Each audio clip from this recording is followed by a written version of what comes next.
Hello guys, welcome back again to Indian coding. इस lecture में हम पाइथन के सिंटैक्स के बारे में देखेंगे। ठीक है। तो लास्ट लेक्चर में हमने ऑलरेडी सीख लिया था कि प्रोग्राम को हम क्या कर सकते हैं, डायरेक्टली अपने कमांड लाइन पे लिख के रन करवा सकते हैं, और हमने हेलो वर्ल्ड का प्रोग्राम भी बना लिया था। ओके, अब हम देखते हैं इसके कुछ इंपॉर्टेंट चीज़ें सिंटैक्स में। तो एक होता है आइडेंटेशन। ठीक है।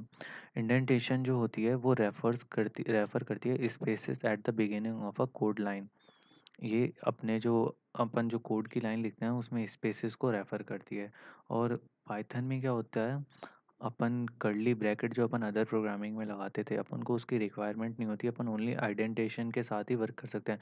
तो इंडेंटेशन क्या होती है, बहुत इंपॉर्टेंट हो जाती है पाइथन में। ओके, फॉर एग्जांपल के लिए ये हमारा कोड है, अगर इफ़ 5 इज़ ग्रेटर देन 2 तब हम ये प्रिंट करेंगे 5 इज़ ग्रेटर देन 2।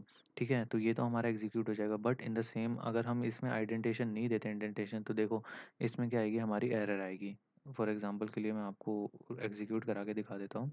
तो देखो मैंने लिखा if 5 is greater than 2, and देखो अगर मैं यहाँ पे कोई स्पेस नहीं दूंगा और डायरेक्ट लिख दूँ, देखो मैं अगर क्या कर दूँ, इस स्पेस को हटा देता हूँ और मैंने सिंपल लिख दिया प्रिंट ट्रू, तो देखना मेरे पास एरर आ जाएगी, क्योंकि मैंने स्पेस नहीं दिया या फिर इंडेंटेशन नहीं दी, तो मेरे पास एरर आएगी। देखो ये क्या एरर आ गया, indentation error expected and indented block.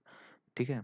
और इसी को मैं अगर करूँ, मैंने क्या किया, स्पेस दे के अगर मैं करूँ, देखो मैंने क्या कर दिया, स्पेस दे दिया। और ये यूज़र के ऊपर होता है, जो कोड लिख रहा है वो कितने भी स्पेस दे सकता है, पर मिनिमम एक स्पेस देना कंपलसरी होता है। अब मैं एंटर करूँ तो ट्रू दिखेगा, देखना मेरा ट्रू प्रिंट हो गया। तो ये इंडेंटेशन होती है, और अगर ब्लॉक ऑफ कोड लिख रहे हैं तो इंडेंटेशन का हमें कंपलसरी से ख्याल रखना होता है। ठीक है। ये तो कोई इंडेंटेशन। और वेरिएबल कैसे क्रिएट करते हैं पाइथन में, तो वेरिएबल के लिए हम आगे भी लेक्चर में देखेंगे, बट नॉर्मली इसमें कोई रूल नहीं होता कि जैसे अदर प्रोग्रामिंग लैंग्वेज में हम इंट फ्लोट कैर लिखते थे, हमें ये नहीं करना पड़ता। ठीक है। ये ये जो भी हम वेरिएबल, देखो इस वेरिएबल में हम नंबर भी स्टोर कर सकते हैं, स्ट्रिंग भी स्टोर कर सकते हैं, कैरेक्टर भी स्टोर कर सकते हैं, तो हमें इसका ध्यान नहीं रखना पड़ता। ये ऑटोमेटिकली कोई सी भी वैल्यू को असाइन कर सकता है। ओके। अब आते हैं कमेंट की बात। तो कमेंट के लिए हम पाउंड सिंबल का यूज़ करते हैं। देखते हैं हम पाउंड, देखो अगर कमेंट लिखना हो तो हम क्या करते हैं, पाउंड सिंबल लगाएंगे और लिख देंगे जो भी हमें कमेंट में लिखना होगा, दिस इज।